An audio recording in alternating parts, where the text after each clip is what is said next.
Les médecins avertissent que si vous avez plus de 60 ans, l'industrie de la santé vous cache peut-être une vérité dérangeante sur votre avenir.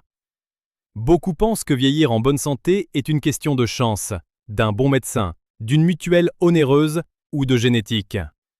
Mais que se passerait-il si je vous disais que votre ADN ne détermine que 20 à 30% de votre espérance de vie? Ce qui suit risque de vous surprendre. Il y a quelque chose que les centenaires français ont en commun, et cela n'a rien à voir avec des pilules miracles ou des traitements coûteux. Bienvenue sur la chaîne. Aujourd'hui, nous allons déconstruire tout ce que l'on vous a appris sur la vieillesse. Vous allez découvrir les habitudes exactes, documentées depuis plus de 30 ans, qui permettent à certaines personnes de dépasser les 95 ans avec l'énergie de personnes de 60 ans. Et la bonne nouvelle, ces habitudes sont simples, gratuites et accessibles dès aujourd'hui. Je suis le docteur Bernard Lemaigre. J'ai passé des années à observer ces super seniors. Et mon constat est sans appel. L'industrie de la santé veut nous faire croire que vieillir est un projet de consommation. On nous vend des dizaines de tensiomètres, des probiotiques hors de prix et des bilans trimestriels anxiogènes. Pourtant, une étude majeure de l'INSERM, menée sur plus de 22 000 Français et Belges, a révélé une toute autre réalité. Les facteurs les plus prédictifs d'un vieillissement réussi ne sont pas médicaux. Ils sont liés à votre façon de vivre au quotidien. Voici la liste des 7 habitudes et erreurs cruciales que ces centenaires maîtrisent. 1. Le secret de l'assiette inachevée. La première habitude ne concerne pas ce que vous mangez, mais le moment précis où vous vous arrêtez de manger. Dans les montagnes des Pyrénées ou dans certaines zones rurales françaises, les centenaires pratiquent sans le savoir le principe d'Okinawa appelé Hara Hachibu. Ils mangent de tout, mais ils posent leur fourchette lorsqu'ils se sentent rassasiés à environ 80%. Ils ne sortent jamais de table avec cette sensation de lourdeur. Le risque ici est de manger jusqu'à être totalement plein, surtout après 60 ans, provoque des pics d'insuline majeurs. Ces pics fatiguent le pancréas et, plus grave encore, ils déclenchent une inflammation chronique de bas grade. C'est cette inflammation invisible qui attaque vos tissus et accélère le vieillissement cellulaire de vos organes. Alors, le conseil pratique. Dès ce soir, essayez de quantifier votre faim. Arrêtez-vous à la première bouchée où vous sentez que la faim a disparu, même s'il reste un peu de nourriture dans votre assiette. Posez votre fourchette à 80% de satiété. Mais il y a une chose que beaucoup ignorent concernant l'activité physique. 2. Le mythe de la salle de sport. Si vous pensez qu'il faut souffrir sur un vélo d'appartement pour vivre vieux, détrompez-vous. Les centenaires français ne fréquentent pas les clubs de fitness. À la place, ils pratiquent ce que la science appelle le NEAT, c'est-à-dire la thermogénèse liée aux activités non sportives. Ils jardinent, ils vont chercher leur pain à pied, ils cuisinent debout, ils bricolent. Le mouvement est intégré à leur vie de manière naturelle. La sédentarité forcée par le confort moderne rouille le système cardiovasculaire. Penser que faire 30 minutes de marche frénétique compense 10 heures passées dans un fauteuil est une grave erreur. Une étude montre que cumuler plus de 7000 pas par jour en activité ordinaire réduit la mortalité cardiovasculaire de 39%. Votre objectif cette semaine? Remplacez la moitié de vos trajets en ascenseur par les escaliers. Et levez-vous chaque fois que vous téléphonez. Ce qui suit risque de vous surprendre, car il s'agit d'une menace invisible. 3.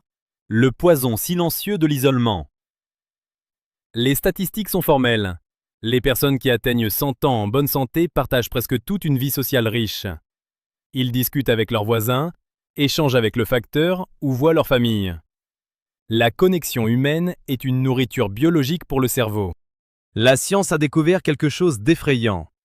L'isolement social prolongé crée un stress biochimique dans le corps.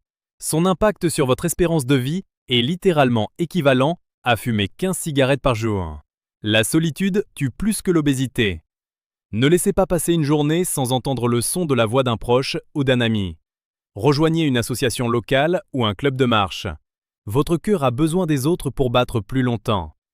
Les médecins avertissent que la prochaine habitude est souvent vue comme un défaut alors qu'elle sauve des vies. Le médicament le plus puissant est gratuit. Préparez-vous à changer de perspective. Dans notre société moderne, s'allonger en pleine journée est souvent vu comme de la paresse. C'est totalement faux. Les centenaires prennent le repos extrêmement au sérieux. La pratique de la sieste courte est fondamentale dans leur quotidien. Forcer son corps à rester en alerte pendant 16 heures d'affilée épuise le muscle cardiaque et augmente la pression artérielle de manière dangereuse. Une étude fascinante de l'université Paris-Saclay indique que pratiquer une sieste courte réduit le risque d'accident cardiovasculaire de 48%. Près de la moitié des crises cardiaques évitées grâce à un simple sommeil. Le conseil est d'essayer la sieste de 21 minutes, entre 15 et 25 minutes maximum pour ne pas entrer en sommeil profond. 2 à 3 fois par semaine, idéalement en début d'après-midi. Mais attendez, car pour profiter de ce repos, il faut une raison de se réveiller. 5. La boussole du matin. Pourquoi vous levez-vous ce matin? Les Japonais l'appellent Ikigai. Nous pouvons l'appeler le sentiment d'utilité. Selon une étude de l'Université de Bordeaux, avoir un but, que ce soit s'occuper de ses petits-enfants, cultiver un jardin partagé ou aider une association, est le moteur central de la longévité.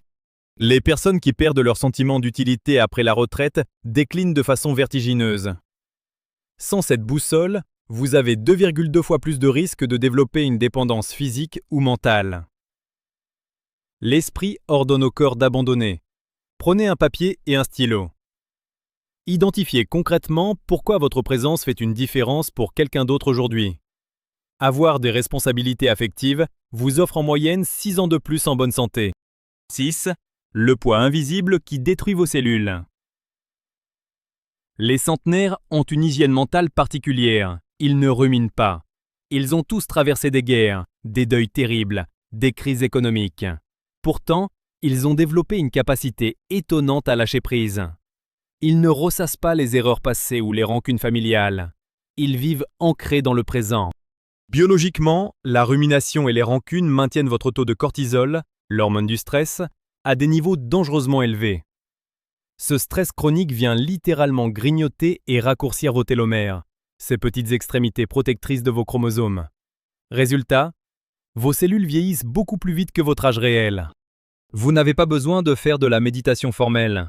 Mais aujourd'hui, identifiez une chose, une dispute ou un regret que vous ressassez inutilement.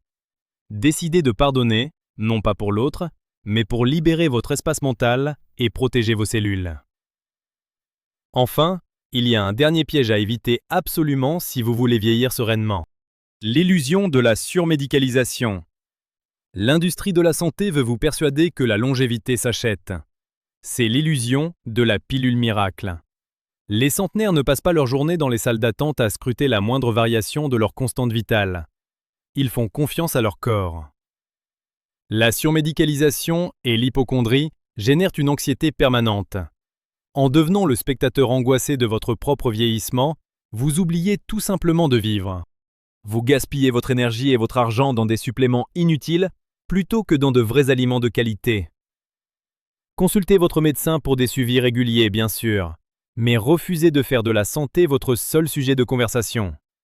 Concentrez-vous sur le health span, c'est-à-dire vos années passées en pleine possession de vos moyens, et non juste sur des chiffres sur un bout de papier.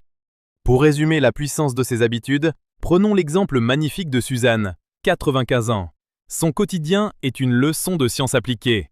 Chaque matin, elle jardine pendant 45 minutes, ce qui couvre son besoin de mouvement, le NEAT, et son sentiment d'utilité. Elle mange très simplement, une bonne soupe, un plat, un fruit, en s'arrêtant avant d'avoir l'estomac lourd. En début d'après-midi, elle s'allonge pour une sieste réparatrice de 27 minutes. Quand on lui demande son secret, elle sourit et affirme ne s'être jamais ennuyée, ni avoir jamais gardé de rancune envers quiconque. La leçon est claire. Prendre soin de sa santé après 60 ans n'est pas une punition. Ce n'est pas un régime braconien. La longévité dépend de vos décisions quotidiennes, des choix simples qui protègent votre corps et nourrissent votre esprit. Si cette vidéo vous a ouvert les yeux, ne gardez pas ces secrets pour vous.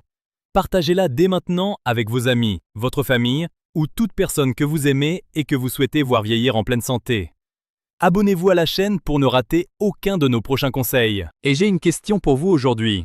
Sur une échelle de 0 à 10, à quel point pensez-vous déjà appliquer ces bonnes habitudes dans votre vie? Donnez-moi votre note dans les commentaires et profitez-en pour me dire de quelle ville vous nous regardez. Je lis absolument tous vos messages. Enfin, restez connectés, car dans notre prochaine vidéo, Nous allons parler d'une boisson extrêmement populaire que vous buvez probablement tous les matins et qui pourrait bien ruiner silencieusement votre tension artérielle. Vous ne voulez surtout pas manquer ça. À très bientôt et prenez grand soin de vous.